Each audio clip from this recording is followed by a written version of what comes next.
Selain peran aktif dari anggota, pengelolaan dan hubungan yang baik antar pegawai, pengurus, serta pengawas juga sangat diperlukan dalam memajukan koperasi. Hal itu disampaikan Ketua Pengurus Koperasi Kredit Kubu Bingin, Nyoman Arjawa.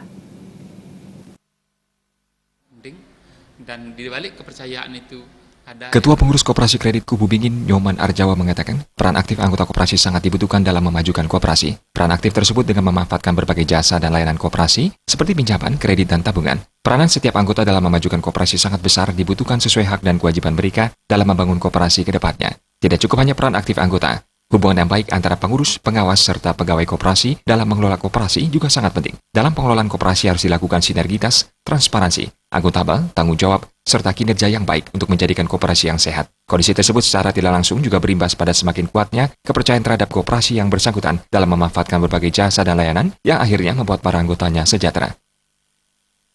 Dari pengurus dan pengawas koperasi itu terjadi saling percaya. Kepercayaan itu sangat penting, dan di balik kepercayaan itu ada yang namanya unsur kejujuran, transparansi, dan akuntabilitas dalam mengelola dana anggota koperasi itu sendiri. Nah, itu akan memberikan kemajuan. Nyoman Arjawa tidak memungkiri, banyak koperasi yang tidak sehat salah satunya disebabkan oleh kurang sehatnya pengelolaan sehingga membuat kepercayaan dan peran aktif anggota ikut mengalami penurunan. Suparyana dan Agus Sudatmika, Bali TV.